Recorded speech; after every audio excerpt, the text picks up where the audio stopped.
हरिवंश पुराण विष्णु पर्व अध्याय 46 के अनुसार एक समय श्री कृष्ण से अनुमति ले बलराम जी अकेले ही व्रज में गए। वहाँ गोपों से मिलकर महाबली बलराम वन के भीतर जाकर विचरने लगे। इसी समय उनके मनोभाव को जानकर गोपालगण उनके लिए वारुणी शहद ले आए। फिर उन बंधु जनों से घिरे हुए बलराम जी ने उस समय उसका पान किया। वन में गए हुए बलराम जी ने जो मधु पिया था वह कुछ नशा लाने वाला था। उसके पीने के बाद ग्वाल बाल उनके लिए वन के नाना प्रकार के पुष्प और फल ले आए। बलराम जी उस मादक मधु से मत हो रहे थे।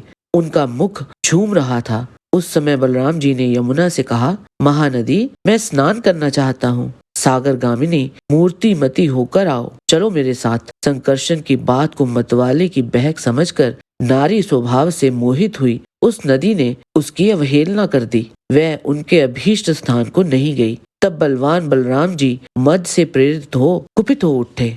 उन्होंने यमुना का कर्षण करने के लिए अपने हल का मुख नीचे की ओर कर लिया। उस हल को यमुना के तट से लगाकर उस महानदी को अभीष्ट दिशा की ओर खींचा। उसका जल स्तोत्र शुद्ध हो उठा। उस नदी के किनारे उखड़कर वहां से निकलने लगा और वह नदी भयभीत सी होकर हल के बनाए हुए मार्ग से चलने लगी। हल की रेखा ही उसे गंतव्य मार्ग का आदेश दे रही थी। सीधे मार्ग पर वेग से बहने वाली वह नदी टेढ़े रास्ते पर मंथर गति से चलने लगी। वह संकर्षण के भय से त्रस्त हुई किसी युवती की भांति व्याकुल हो उठी थी। उसके नेत्र प्रांत मानो हल की नोक से छिल गए हों।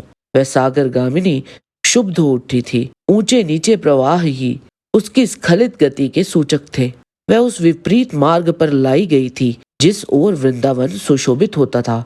यमुना नदी वृंदावन के बीच से लाई गई थी। जल में निवास करने वाले पक्षी उसके साथ साथ बोलते हुए आ रहे थे। उन पक्षियों के शब्दों में मानो वह नदी ही जोर जोर से रो रही थी। वह नदी जब वृंदावन को लांग गई तब स्त्री रूप में प्रकट हो बलराम जी से बोली, नाथ, प्रसन्न होइए। मैं आपके इस विपरीत कर्म से बहुत डर गई हूँ। मेरा ये रूप और जल विपरीत हो गया है। महाबाहो, आपने इस तरह मुझे खींचकर नदियों के बीच में अस्थि बना दिया। मुझे मेरे मार्ग से भ्रष्ट कर दिया। जब मैं समुद्र के निकट जाऊंगी उस समय मेरी सौतें मेरी हंसी उड़ाएंगी। मुझे जल के द्वारा विपरीत गामिनी बताएंगी। वीर सुरश्रेष्ठ, मैं आपके हल से यहाँ तक खींच लाई गई हूँ।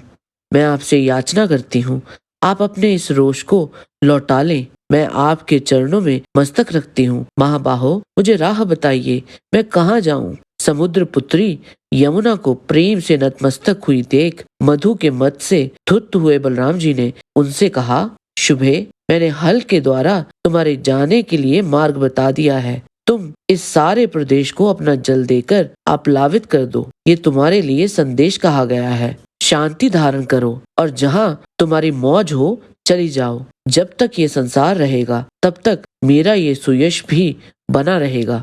यमुना जी का आकर्षण हुआ देख समस्त ब्रजवासियों ने उस समय साधु साधु कहकर बलराम जी को प्रणाम किया। महाभागा यमुना नदी तथा उन समस्त व्रजवासियों को विदा करके बलराम जी ने मन ही मन कुछ सोचकर उन्हें शीघ्र ही मथुरा को प्रस्थान किया। मथुरा पहुंचकर बलराम जी ने मधुसूदन को भवन के भीतर छैया पर करवट बदलते देखा। बलराम जी को शीघ्रता पूर्वक आते देख गोविंद ने सहसा उठकर उनके लिए उत्तम आसन दिया। तदंतर श्री कृष्ण ने उनसे व्रज की कुशल पूछी।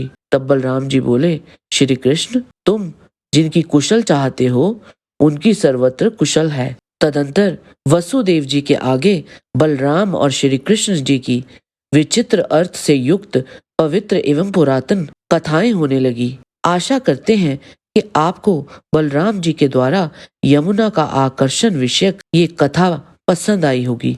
जय श्री कृष्ण। आज के वीडियो में बस इतना ही। आशा करते हैं कि आपको हमारा ये वीडियो पसंद आया होगा। कृपया इसे लाइक और शेयर अवश्य करें।